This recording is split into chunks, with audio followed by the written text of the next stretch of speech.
श्री सद्गुरुदेव महाराज की जय। श्री सच्चिदानंद भगवान की जय। श्री सतगुरु की चरणार में बहती प्रेम की धार, श्रद्धा से जन्म करे पातक हुए छार। महाभयानक अरु कठिन भाषागर गंभीर, नाम जहाज बिठाए कर मीटे जन की पीर। शाश्वत सुख की खोज में भटके जीव दिन रैन, सतगुरु की अनुकंपा बिन कबहु न पावे चैन। निस दिन जिनकी वंदना करती शीस महीस, तो निर्गुण सगुण भई हरनी जगत कलेश।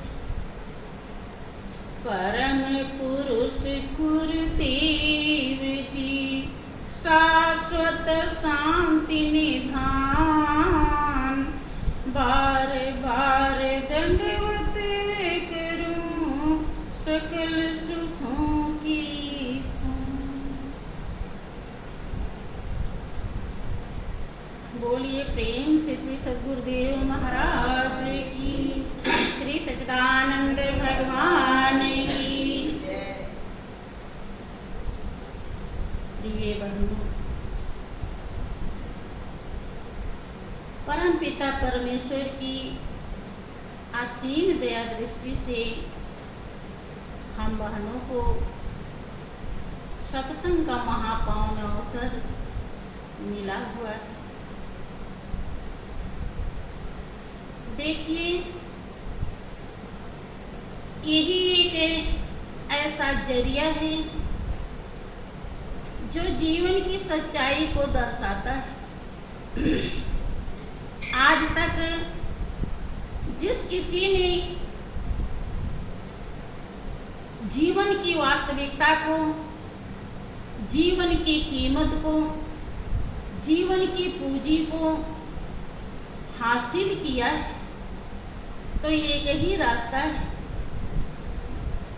आप हमेशा सुनते रहते हैं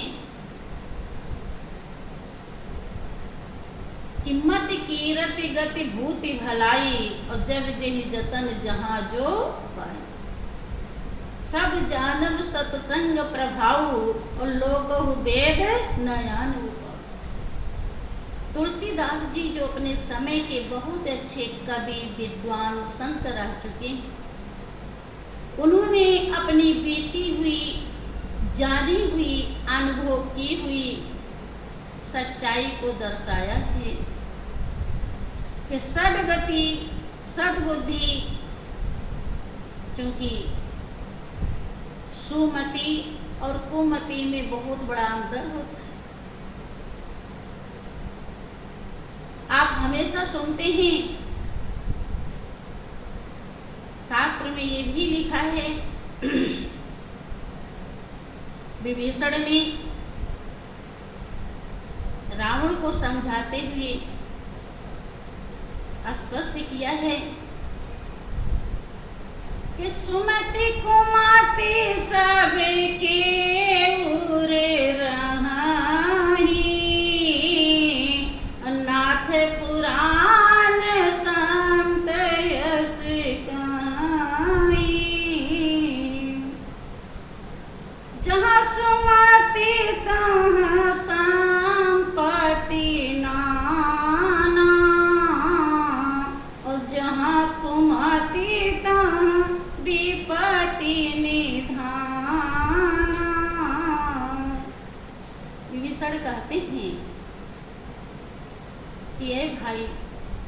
यद्यपि नाथ कह करके पुकार रहे, रावण को बहुत सम्मान दे रहे हैं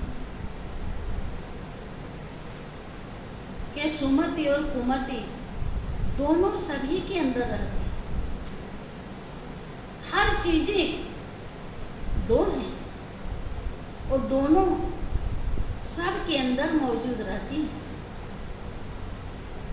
और जो ज्यादा होता है उसकी जीत हो जाती है। तो जब हमारे अंदर सुमति ज्यादा होती है तो हमें मंजिल मिल जाती है, अर्थात नाना प्रकार के संपत्ति, अर्थात सुमति से वो भी संपत्ति हमको मिल जाती है जो हमारी है, जो कभी साथ नहीं छोड़ती, जो अविनाशी।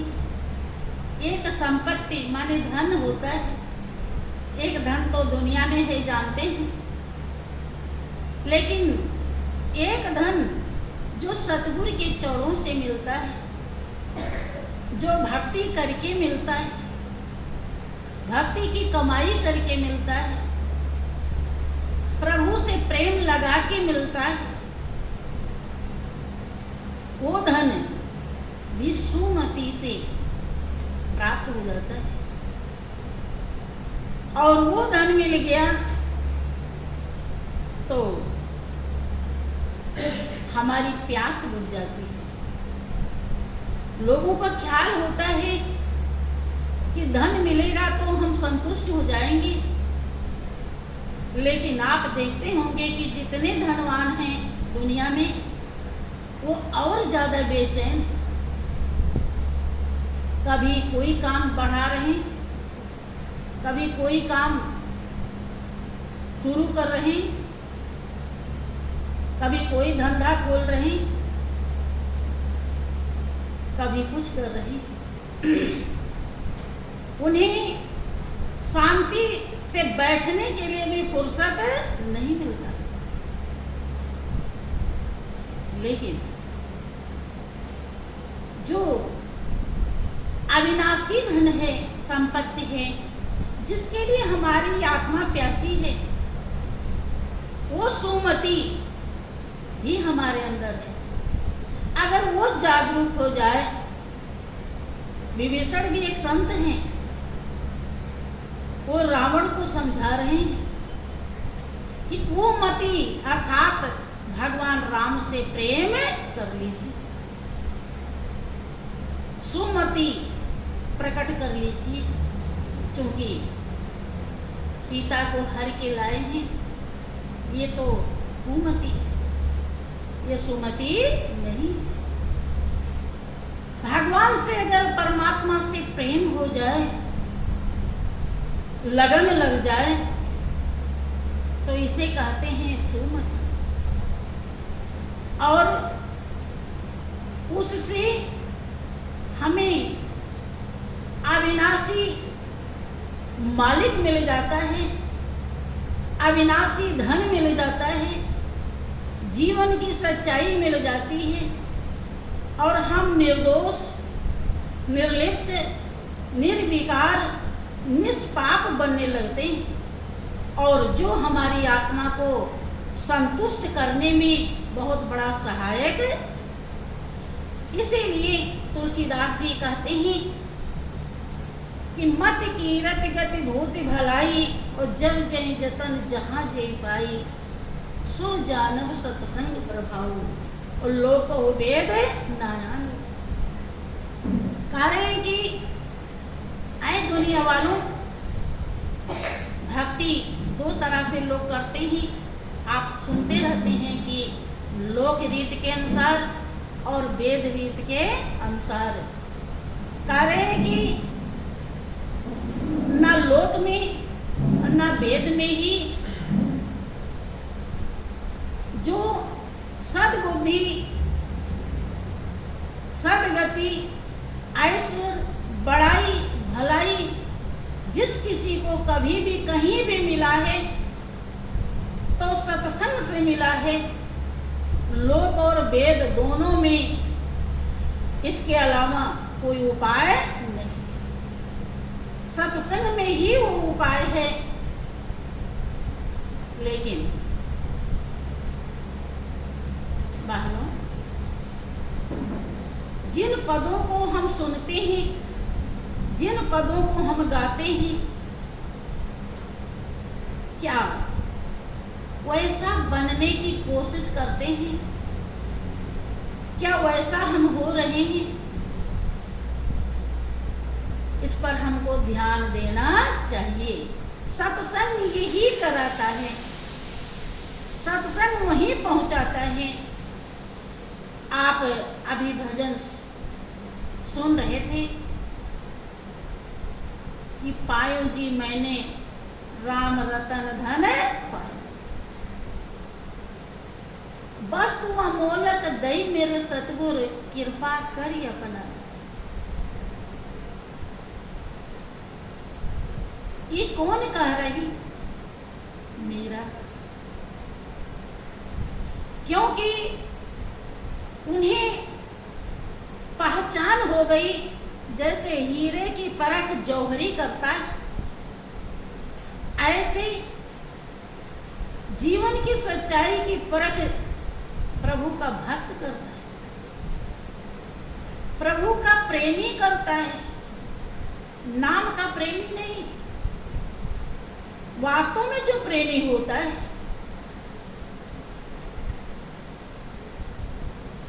अब मीरा कैसे परख कर पाती है?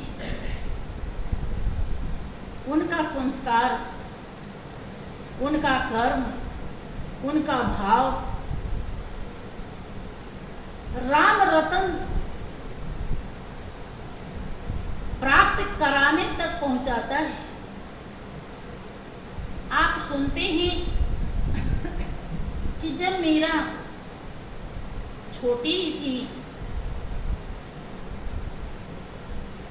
तभी का प्रसंग है।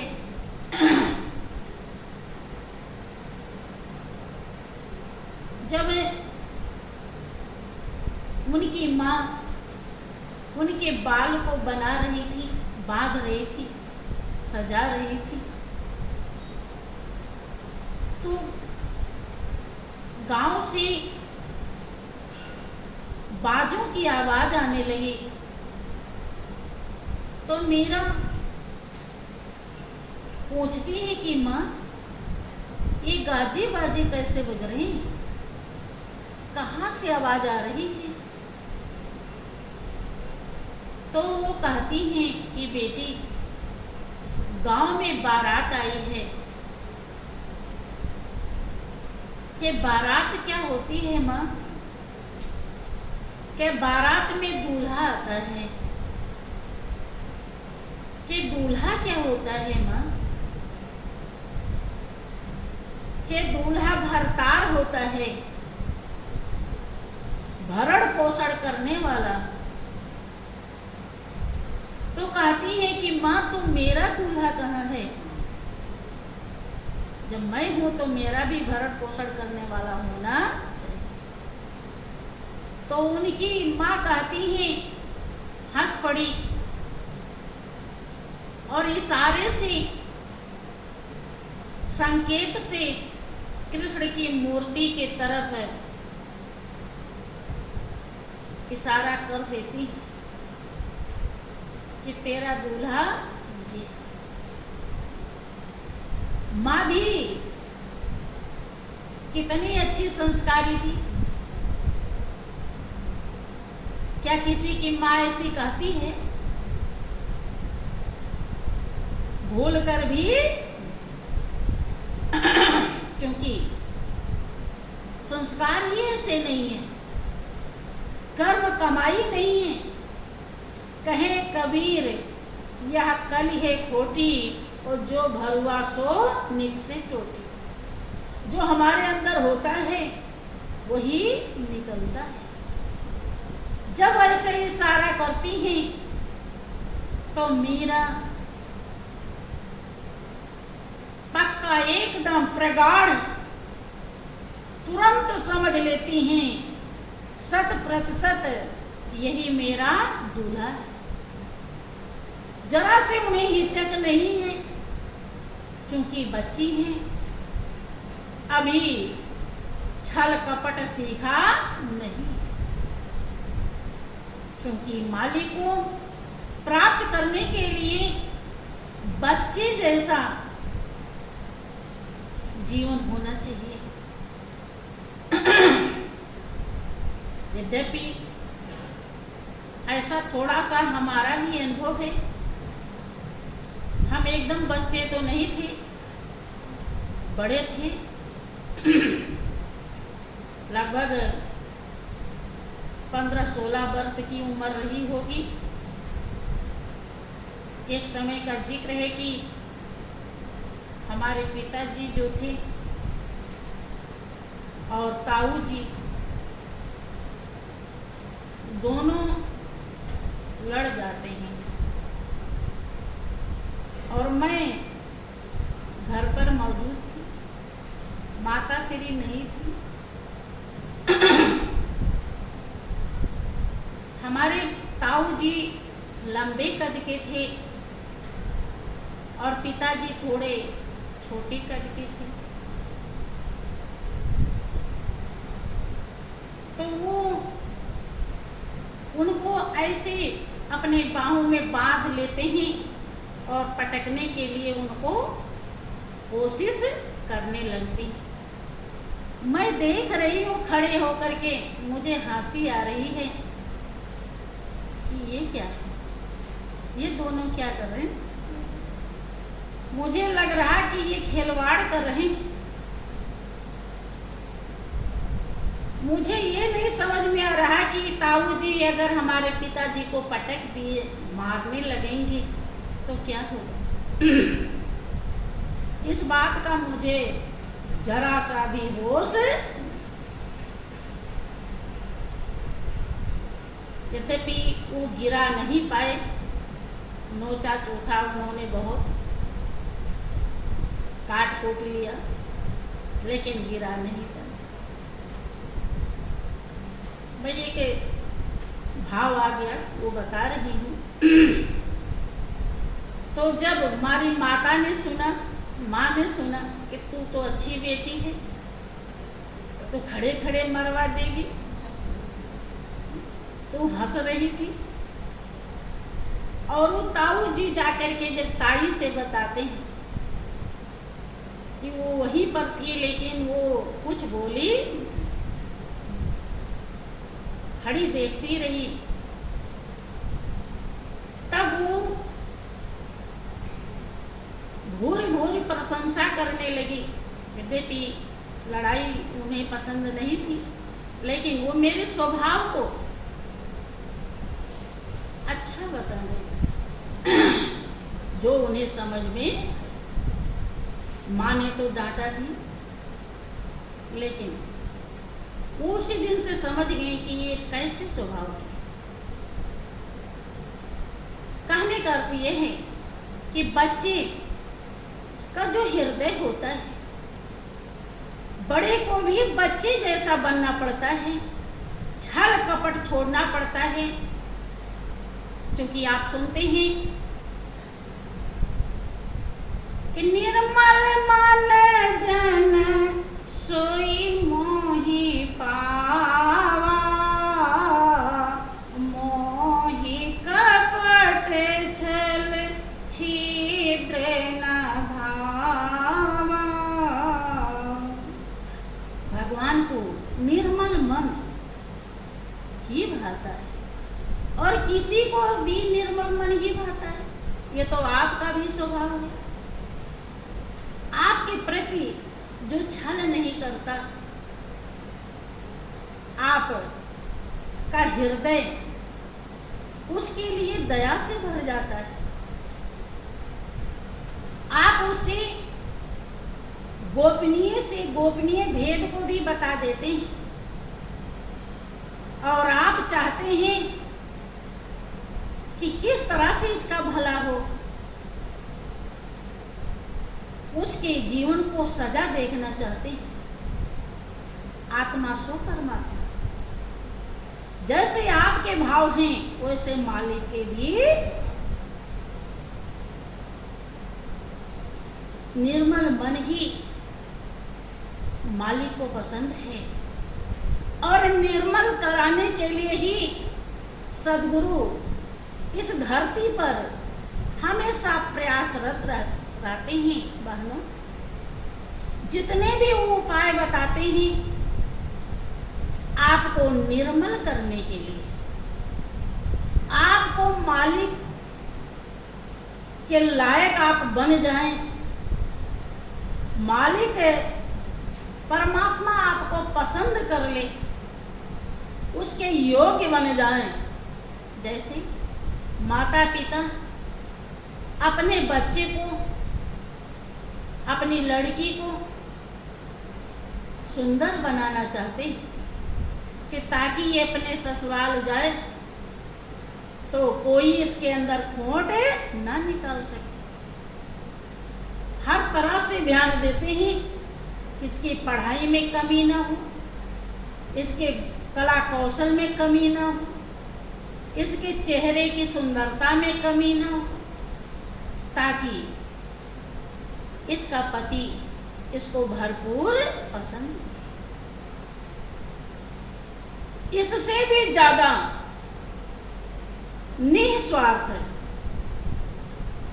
प्रेम करने वाले सद्गुरु होते हैं। माता पिता से भी ज्यादा हितैषी सद्गुरु होते हैं। आपकी आत्मा को ऐसा बना देना चाहते हैं, सारे आवरण जितने भी आत्मा पर लगे हुए हैं जन्म जन्मांतर से, सबको चाहते हैं कि एक एक करके सारे आवरण उतर जाएं और आप निर्मल हो जाएं। ईश्वर अंश जीव अविनाशी और चेतन अमल सहज सुख राशि। यद्यपि आत्मा अमल है, चेतन है, सुख की राशि, लेकिन मन बुद्धि चित्त अहंकार का संग करने के कारण इसके ऊपर तमाम आवरण है। और ये जब तक उतरते नहीं तब तक आप मालिक के लायक बनते, तब तक आप अपनी ही सेवा नहीं कर पाते, अपनी ही सेवा में कटौती करते हैं। जहां से आपको मंजिल मिलेगी, आपकी आत्मा संतुष्टि पाएगी, वहीं आप सत्संग में कंजूसी कर लेते हैं, दान में कंजूसी कर लेते हैं, ध्यान में कपट कर लेते हैं। अब नहीं तब पेट का खुराक देना होता है तो कोई भूखा नहीं रहता। बहुत दिक्कत हो जाए, बीमारी बहुत प्रबल बढ़ जाए तो भले ना खाए, और नहीं तो थके मादे भी रहेंगे कि जल्दी भोजन लाओ, बहुत थके हैं। भोजन किए और भजन का नामो निशान मिट गया और लंबे पांव पसार के सो गए। ये क्या है? ये आप अपने साथ बहुत बड़ा अन्याय करते हैं, अनर्थ करते हैं, भूल करते हैं। ये बहुत बड़ी अज्ञानता है, अपने को धोखा दे रहे हैं। और इस धोखे का जब आपको होश आएगा, ज्ञान होगा, तो बहुत ही पछतावा और फिर कोई फायदा। नियम कहता है कि जब भी समय मिला, चूंकि आप हमेशा सुनते हैं आदमी बलवान नहीं समय बलवान होता है, कि दांव का चूका फिर मारता है और समय का चूका फिर मारता है। समय जो मिला है उसमें हमेशा, देखो हमारी यहाँ बहनें हैं बहुत, वो सतगुरु चालीसा में लिखा हुआ है कि गुरु सम्मुख नहीं बैठे जाई, खाली हाथ हिलावत है। कि जो कछु और नहीं बनी आवे, पत्र पुष्प फल भेंट चढ़ा। यहाँ पर तो ऐसे ऐसे भी प्रेमी हैं जो करोड़पति और अरबपति भी हैं। मैं जायजा नहीं ले रही हूँ, अंदाज के बता रही हूँ। लेकिन वह जाइए, अभी एमपी में जाइए, बहुत प्रेमी गरीब हैं। वहाँ करोड़पति अरबपति तो कोई कोई है, बिरले। लेकिन वो प्रेमी जब कभी गुरु महाराज जी के दर्शन के लिए आते हैं या सत्संग में आते हैं, तो सब के सब बिना वो फल फ्रूट लिए कुछ आते। यहाँ भी कुछ लोग लाते हैं, मैं नहीं कहती कोई नहीं लाता,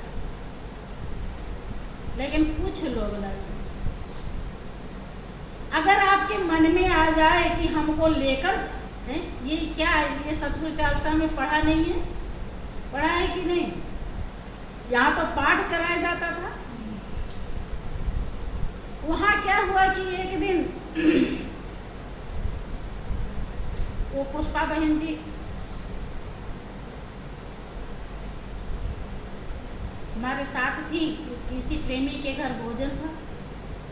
गुरु जी आपके कुछ देखने को के लिए पता नहीं कहीं चले गए प्रेमियों के साथ में। मैं वहाँ पर बैठ गई। वहाँ पर एक भाई है चरण सिंह और पुष्पा बहन सिंह, वो दोनों बैठ गए। अब दोनों कुछ बात शुरू करने वाले थे, क्योंकि प्रेमी जब बैठते हैं तो उनसे रहा नहीं जाता, कुछ न कुछ जरूर बतियाएंगी, मेरा और तेरा जरूर शुरू करेंगी। इतना समझ नहीं पाते हैं कि हम शांत रहें। यहाँ गुरु जी बैठे हैं, ये गुरु माता जी बैठी हैं, उन्हें बहुत कम ध्यान रहता है। तो वो जैसे कहती हैं, वो चरण सिंह भैया, हमने कहा कि बस इससे आगे कुछ नहीं, ध्यान में बैठिए। तो दोनों ध्यान में बैठ जाते हैं और जब लगभग पौन घंटा हो गया तो हमने उठा दिया उनको कि गुरु जी आने वाले होंगे। देखा कि अभी आपके गुरु जी नहीं आए। फिर हमने कहा आप सतगुरु चालीसा पढ़ो। जब हमने शुरू किया तो उन्हें देखो पढ़ते थे लेकिन सही से नहीं पढ़ते थे, उन्हें बहुत ही अच्छा लगा। अब उसमें से वो दोहा चौपाई जो है उसे भी सुनाते हैं सत्संग में भी, और जितना उनसे बनता है उसका पालन भी करते। तो जितने प्रिय वो लोग हैं उतने प्रिय आप लोग भी हैं, और आप लोग तो और पहले हैं। ये बहुत बड़ा, जब सतगुरु गुरु महाराज जी आपके खोट को निकालते हैं, खोट को दर्शाते हैं, यही उनका प्यार है, यही उनकी दया है, जिसको लोग गलत समझ जाते हैं। गलत कभी समझना नहीं चाहिए, इससे आपका कुछ घटे नहीं। उसमें यह भी लिखा है कि जो कछु और नहीं बनी आवे, पत्र पुष्प फल भेंट चढ़े। इससे क्या, इसमें बहुत बड़ा रहस्य छुपा हुआ है। ऐसे आपको है कि यार कुछ नहीं, सत्संग मेरा नहीं दूसरे का है, प्रसाद वो लाएगा, हमें क्या जरूरत है, चलो, चल दिए। अगर आपको मालूम हो जाए कि नहीं मुझे कुछ लेकर जाना है, देखो समझो, भगवान के पास सुदामा जी गए थे, उनसे मोहताज कोई है? सुदामा जी नीति जानते थे कि खाली हाथ जाना नहीं चाहिए। खाली हाथ जाएंगे तब हम खाली रह जाते हैं। हाँ ठीक है, आरती में आपने 10-5 रुपए चढ़ा दिए, तो गुरु महाराज जी ने इतनी बड़ी अमृत की वर्षा की है जिसका बदला आप कभी भी चुका नहीं सकते। वो उसके आप पात्र बन जाएं, इसीलिए आप अर्पण करते हैं कि गुरु वैद्य और ज्योतिषी देव मित्र बड़ राज, इन्हें भेंट बिन जो मिले हुए न पूरण काज।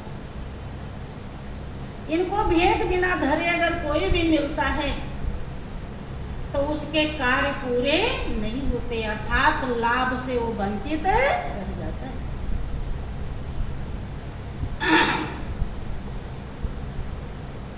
बहनों, गुरु महाराज जी ने जो सच्चाई आपको प्रदान की है उसको ब्रह्मानंद ने समझा कि ब्रह्मानंद संत जन पल में सब भव बंधन टारे। जिस दिन आपको गुरु ज्ञान मिला उसी दिन आप 84 लाख योनि से बच गए, 84 लाख कुएं में गिरने से बच गए। बहुत बड़ा नरक है 84 लाख योनियां, दुख का बहुत बड़ा बंधन है 84 लाख योनियां। जो गुरु शरण में गुरु कृपा के पात्र बनते ही, गुरु ज्ञान पाते ही कट जाता है। आप सुनते रहते हैं, एक समय का